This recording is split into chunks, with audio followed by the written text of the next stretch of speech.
Welcome to the duel of the two kings, BMW 7 Series versus Mercedes S-Class, top of luxury, here with Thomas Autogefühl in 4K, full screen, full length.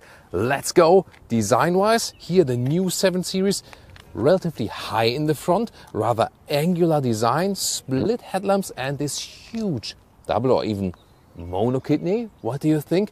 Versus the more traditional design of the Mercedes S-Class. Even if you pick here the AMG line, you have the upright standing star on the hood here, a little bit lower, more classic sedan form.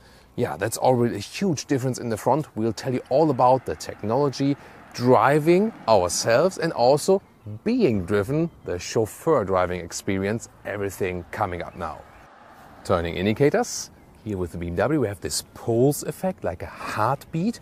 With the Mercedes, more classic, but also beautiful integration. I think both are quite attractive here in the front, aren't they? Here in the side profile, let's talk about length. 5.39 for the BMW 7 Series or 212 inches. Now only available in the long wheelbase version. There is just this one version. And that means this new length is 10 centimeters or 4 inches longer than the Mercedes S-Class. Also then in the long wheelbase version, there's still a short wheelbase version available in Europe.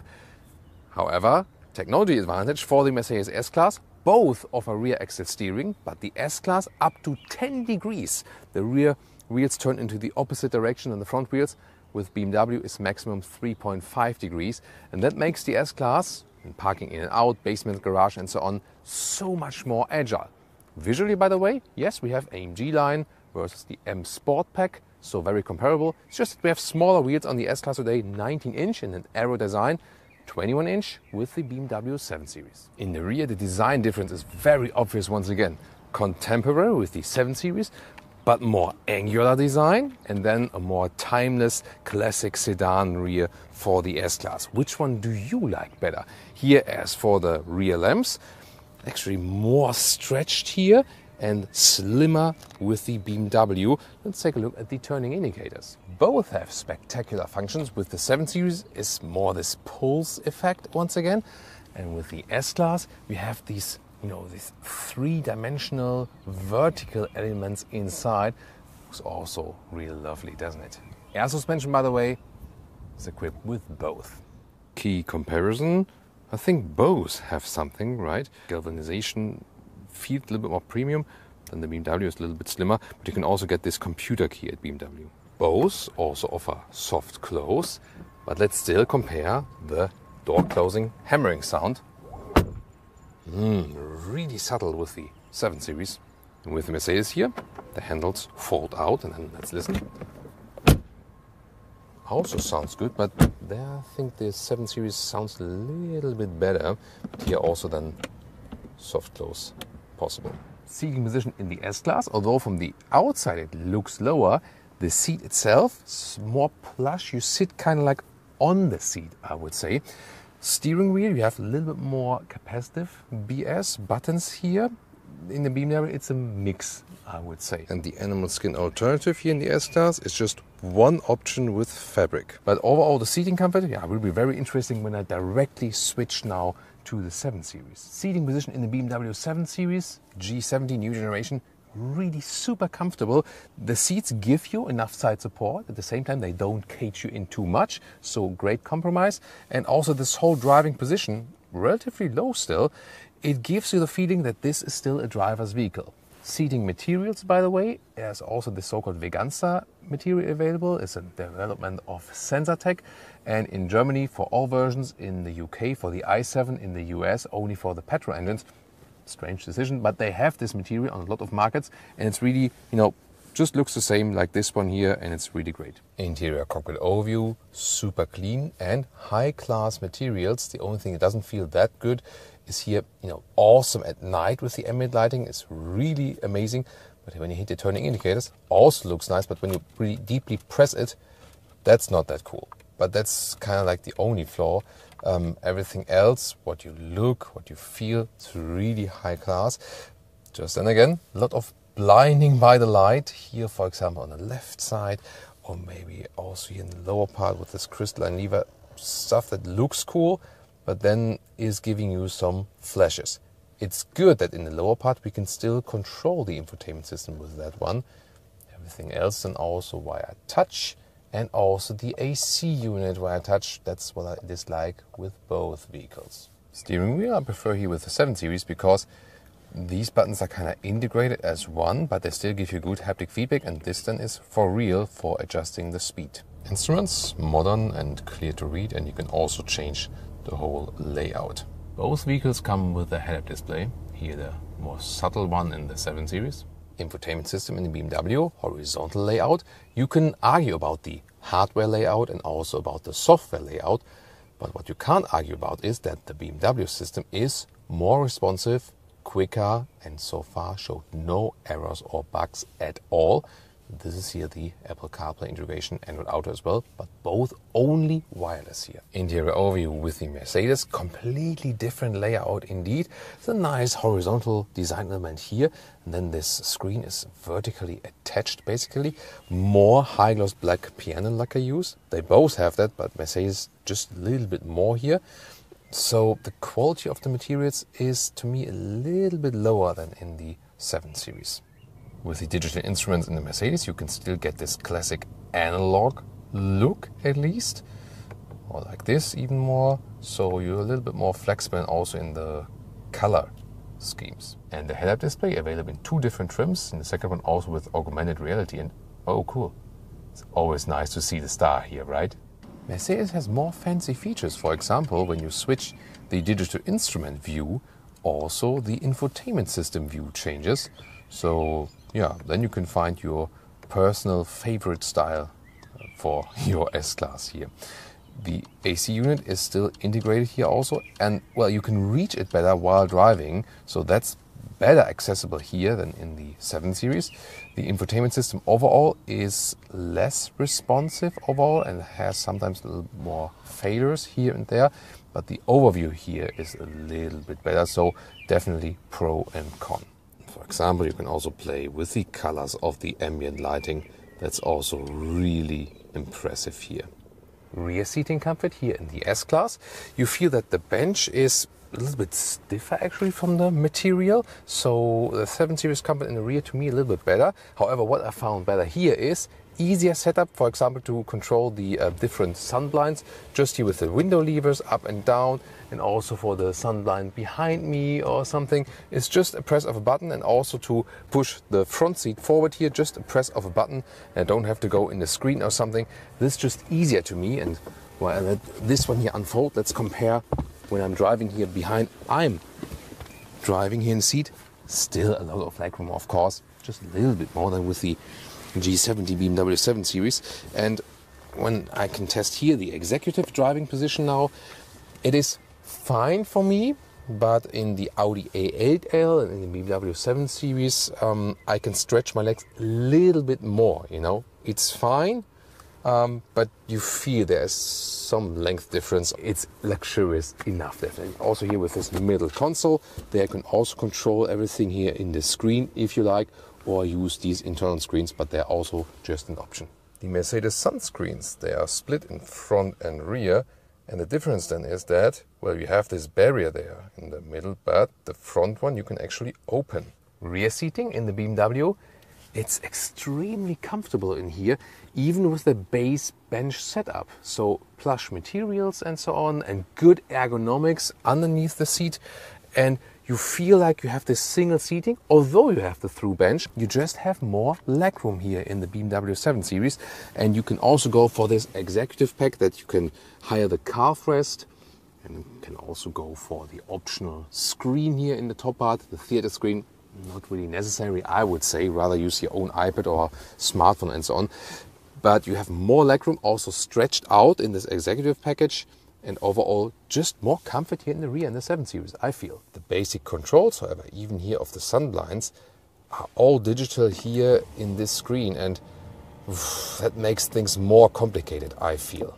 And when you put down the armrest, this is not the nicest solution here for a luxury sedan. In the 7 Series, you get a fixed glass roof, but then you have no barrier on the middle. And talking about over-engineering, automatic doors are available, and then look at that here.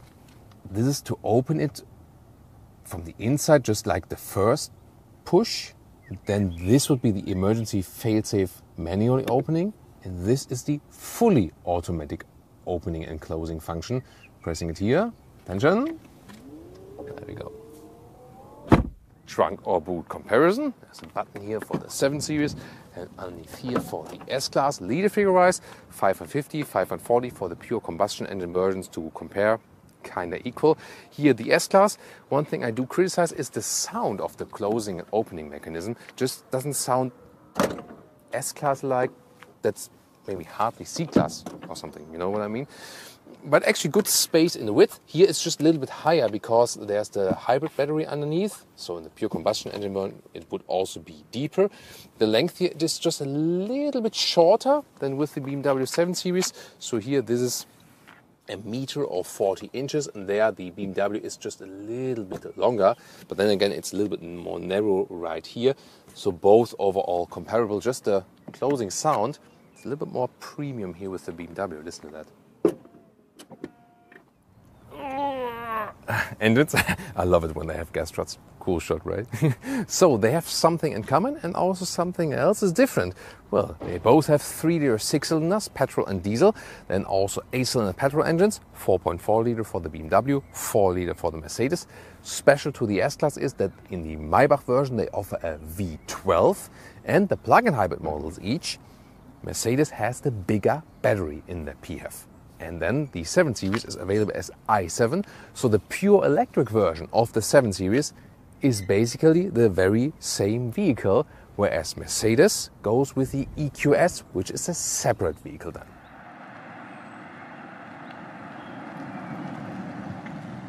Welcome to Thomas's Comparison Driving Lounge, starting with the BMW 7 Series in the new generation. Ooh, sport mode. The gears are getting preloaded and let's go!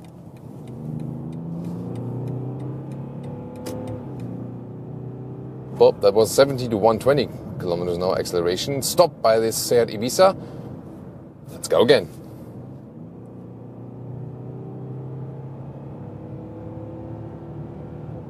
Super smooth acceleration. Feels like nothing. 160. 180 and wow, it's so silent here. The car remains so stable.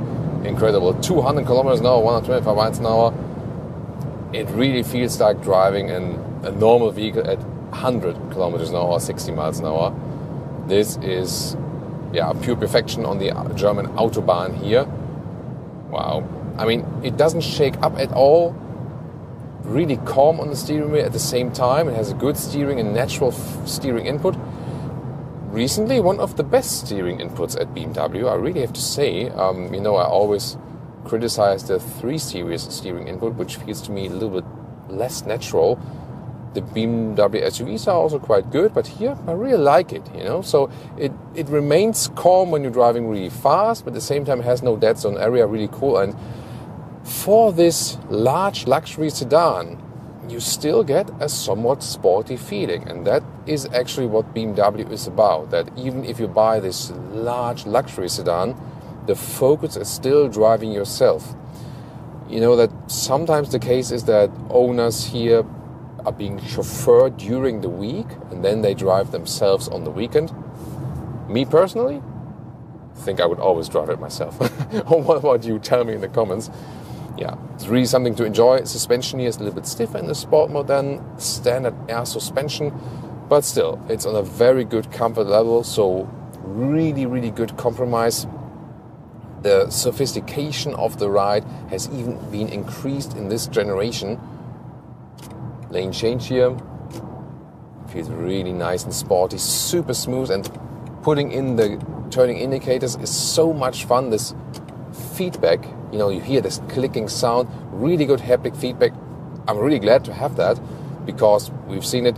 More and more stuff here is, yeah, getting touch and everything. I don't like that also, especially to do that while driving. Yes, at least you have this middle controller to do something in the infotainment system without touch.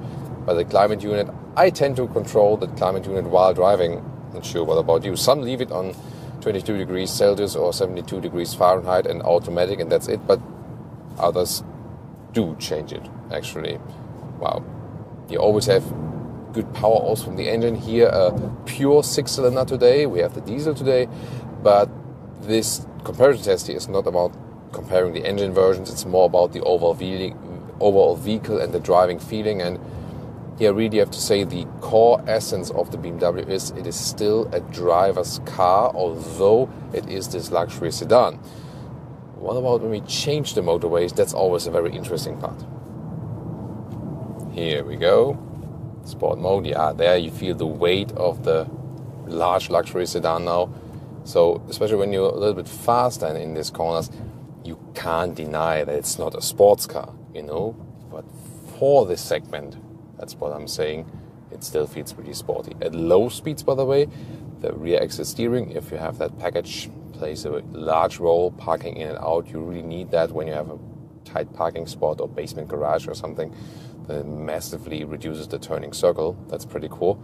And also feels more agile at lower speeds then. And here, when I'm accelerating out again, super smooth. Of course, as a rear axle dominated platform, it means always when I have all-wheel drive, it's still a rear wheel bias, gets out of the corner very well. Wow, so nice, so smooth. Let's compare the normal driving mode, how that feels on a motorway here. Let's see it called personal. Now suspension is set on a normal, softer tone. And I'm really looking forward how it is in the comparison to the Mercedes S-Class. If this will be a significant difference then, especially suspension-wise. So when we think about the previous generation, that 7 Series versus S-Class, the S-Class was always more, let's say, softer note, the steering a little bit more, you know, calm and so on. Definitely more the calmness, comfort focus, whereas still here the sporty focus with the 7 Series remains. But is it still the same today? Let's find out. Now driving the Mercedes S-Class, and here, look at that. This is a U-turn. It's incredible. The rear axle steering here acts even stronger than in the BMW 7 Series. Both, of course, in good vehicles, but here, just more degree angle. Wow, this is awesome. And this U-turn there is hardly doable with some compact vehicles. You know, there you have to just take an outside circle, you know, take part of the next street from that. Wow, this is just wow, and makes this huge vehicle just so much more maneuverable inside a city, basement, garage, in and out, and so on. Then let's take it here to the sport mode and German Autobahn. Let's go. 70, 120. Ah, nice. 60 and 180. Wow, it's really nice. This is here the 3-liter 6-cylinder combustion engine, in this case then paired with the plug-in hybrid model, but the battery is at the moment empty, so I can better compare pure combustion engine to combustion engine. But this is not the main focus here about the engine comparison. It's more about how the car is feeling actually. And yeah, the thing is here, if you compare it to the previous generation, also here this S-Class generation feels sportier, and main thing about this is the steering input here, no dead zone area, and in this sport mode also the air suspension gives me a little bit more feedback, and also the steering throttle input changes. That's very interesting indeed. So before, in that previous generation, there was more gap of this sportiness gap between Mercedes and BMW. Here a little bit less definitely, but clearly you still feel that the air suspension at Mercedes, and I think for an air suspension decision, is actually quite good. It feels more floaty, you know what I mean? Especially when you go back here, you know, to normal comfort mode, for example. In this case, then it's called hybrid. So in the normal driving modes, then, or comfort mode, you just feel like the car is going like this, like this in these waves. And usually when I buy an air suspension, I also want to have that feeling. With BMW, it's not bad at all. I'm not saying that. It just feels a little bit sportier. And I think that's, you know, why not doing this different setup then from brand to brand. With Mercedes, it's then different when you go for an AMG model, where then, even if you have the air suspension, would never expect that it's actually an air suspension because it's so stiffly tuned. So it's really like this. You have the Mercedes model, then you have the BMW model, you have the BMW performance models, and then the AMG models by Mercedes when you're talking about the suspension stiffness, you know. So Mercedes always has this huge gap between the normal models and the AMG model. Overall, feeling really good at home, planted also here on the German Autobahn. As for the noise insulation, I mean, they're both really good. Somehow I have the feeling that the S-Class does a little bit better. The question is always also where, in which area and so on. Here we have this new technology that they apply this dampening foam already to the raw chassis. They introduced it with this generation of the S-Class, and that is also helping a lot, actually. Really, really good. Both vehicles, like size-wise, don't feel too much apart. Funny thing is here with the S-Class, when you just take a seat and then compare it to the new generation of the C-Class or also now to the E-Class, you feel like you would be sitting in the same vehicle 3 times, like C-Class, E-Class, S-Class. They are really much alike on the interior. How different it feels rather becomes obvious then when you drive it, because here when you have the larger, longer S-Class, you just feel like you would be steering this boat around in comparison to these smaller models, you know. But indeed, I feel that the Mercedes models from size to size nowadays come way closer than the BMW models feel step by step. We have to see when we soon drive also the all-new BMW 5 Series, also has the i5, recognized pose. Oh, is that like gesture control? Interesting. No, I don't want that.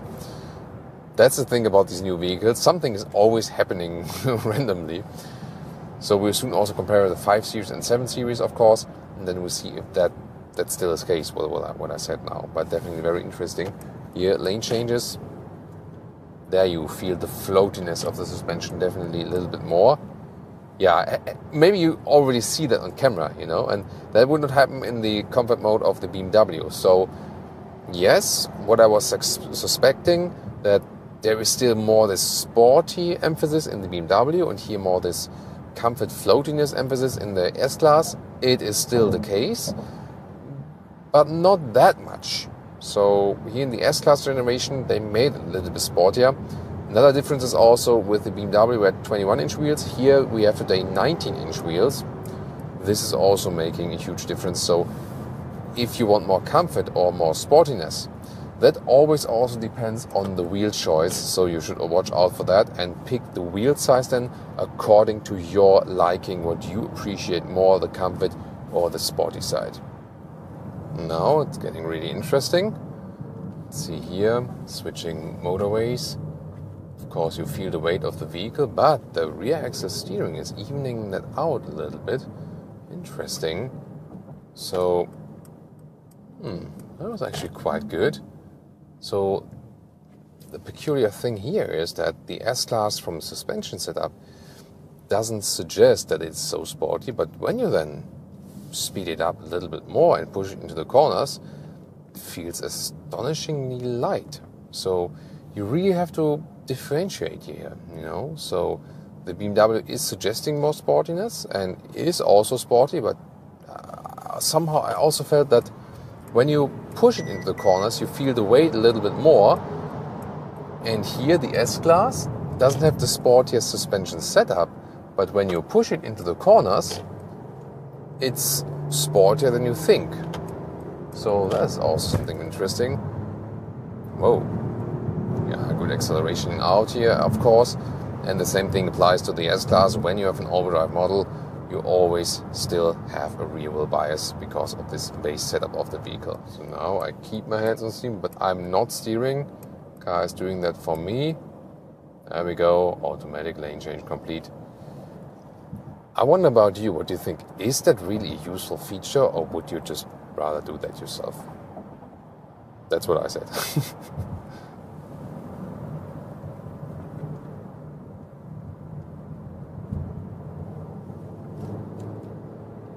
wow, the S-Class really feels lighter than it actually is.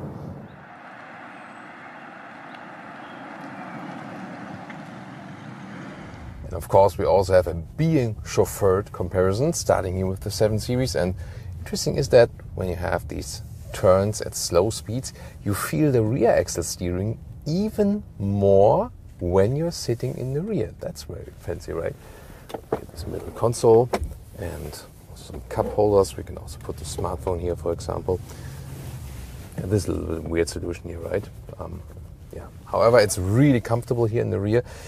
It feels also somewhat sporty because you are somewhat like caged in, like it's single seating. But I think what is a very interesting solution is they have a lot of comfort here on the outside seats, but they still keep this through bench. You can always, of course, have that, but this is here no compromise. Sometimes you have sedans which are really basic as for the through bench, and then only when you get the executive seating, then you have a lot of comfort. But here, it's already in the base rear bench setup that you have good comfort in the rear. The only thing that is not built in this vehicle here is this, this executive function that you can lift the calf rest here. So that is not built in this vehicle, but yeah, I can also live without that. If I push the seat here forward, you already have a lot of space in front of you. That's actually pretty fancy. So yeah, already in this setup you can really enjoy. And yeah, when she's hitting the throttle, you can feel that it has a lot of power. It's really nice. So the interesting thing to me is that this somewhat still sporty character of the vehicle, you can still feel that somewhat in the rear. Of course, you might argue if that's the right approach also for this kind of vehicle, but to me it is always, I like to drive the vehicle myself. I could still enjoy it right here. And some might say, hey, you want to feel some sportiness, and some say you might not want to feel that. So this will be a very interesting aspect, how it will compare in the S-Class. Mercedes S-Class, first plus point here, these automatic seatbelt reachers for the rear seats. Oh, also here I feel the rear axle steering really strong in the rear. The thing is that the S-Class has actually a higher degree where the rear wheels turn in the opposite direction on the rear axle, so you can feel that even stronger than, for example, in a U-turn and so on. What I really like is a separate cushion here with microfiber. That's really lovely. What both cars of course have is here this automatic control for the side shade. The 7 Series rear windows were, overall darker tinted already, however, and I can also control this upper shade here. Yeah, it's really funny to do that. Here in the S-Class, the panoramic roof is split, so in the front you can actually open it. In the 7 Series, you cannot open the whole thing to leave fresh air in, but it goes all the way through. And that is the difference here when sitting in the rear. So for rear passengers, the solution of the 7 Series is actually better because you have a clear view to the sky. That's somehow cool. And here you have like this middle barrier where you look at. So for rear passengers, better with the 7 Series with the roof. In the front, of course, it might be cool when you have, possibility to really open that glass roof. Overall, it's also fairly comfortable here. Yeah, head area here. This, of course, really cool with this extra cushion. But how the legs lay on here, so the seats are a little bit stiffer from the material, I feel. So I also felt a little bit more caged in with the 7 Series from like this, how the seat is formed. So the normal seating impression is a little bit better with the 7 Series. Here, the difference is that we also have this executive package. I can also put my feet then here on the front. I can also activate it here while driving. That's pretty cool actually. Showed that to you earlier on the interior part, that the seat goes all the way forward and then this calf rest comes out. So that's of course a really fancy feature. It takes a while, and if you ask yourself, does that block the view then for the chauffeur? Yes, it always does. So that's a big problem. Yeah, but I think manufacturers just say like, hey, you know, it's more important how the rear passenger feels. And yeah, it's a nice function, but I really like that function in the 7 Series as well, where you had this, you know, like this full support, then also, you know, here on these little legs right here, that was pretty cool. And yeah, it's not really very well comparable now, since this one has the pack, the other one doesn't. But what I can say from testing both, you know, with an earlier 7 Series vehicle, is that the length of the interior here for the rear passenger, it's really longer in the 7 Series. And when I'm here, 189 or 6'2", I mean, I can stretch here more or less, but I can more stretch in the 7 Series, and that might also be something. What is plus here for the S-Class is that I feel that the insulation in the rear is a little bit better here with the S-Class, so it feels a little bit more silent. And from the sportiness of the driving, indeed, yes, here we also have 19-inch wheels mounted at the moment. With the 7 Series we had 21 inch. The thing is really, with the S-Class, you feel from the setup, it feels a little bit more chauffeur-ish, like better noise insulation, and you don't feel so much sportiness, I would say. So I would say I had more fun driving in the 7 Series. And here for the chauffeur function, this one feels more like being chauffeured, you know what I mean? However, then again, suspension-wise, I feel that although we have smaller wheels here, the suspension of the 7 Series was sportier, but not really less comfortable. So overall, both some pros and cons when being chauffeured. Yeah, big question now is, which one would I take to drive myself? Which one would I take when I'm being chauffeured? Let's find out. Now it is time to decide. Which one would you choose? And which one would I keep home with me now? The thing is, on the exterior, the 7 Series more the screaming out design, especially the mono or double kidney in the front, is splitting opinions, and that's what they wanted to achieve. They want people to talk about BMW design. They have indeed achieved that. But the more timeless design is definitely with the S-Class, more traditional and more this classic luxury sedan style. Definitely on the exterior, matter of preference. Also has to do that the 7 Series builds on the same platform than the i7 electric, that you can put the batteries in the floor. Then on the interior, that's very interesting. The quality of the materials is better with the BMW, and also especially the seating comfort, both in the ergonomics and also in the seating materials. BMW offers more animal-free choices, where the S-Class availability of the animal-free choice is very, very limited. So overall, the interior is better done by BMW in this case, and especially in this generation.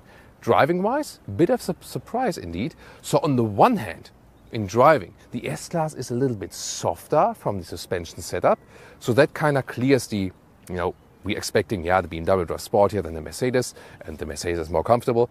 Yes, suspension-wise, softer, a little bit stiffer, sportier. But then suddenly in the corners, the S-Class kind of, you know, was more agile than the 7 Series. That was very surprising. So in driving, the S-Class really accelerated, literally, and was really surprising me on the sporty side. So this generation of the S-Class is, although it doesn't suggest this in looks, is sportier now also in driving, and therefore comes closer to the 7 Series in this setup. But both drive exceptionally well indeed. The winner in today's episode, well, taking also maybe pricing into account, of course you can configure these cars, you know, to the moon basically. But just as an example, as they are here now today, 136,000 for the 7 Series, 190,000 euros for the Mercedes S-Class.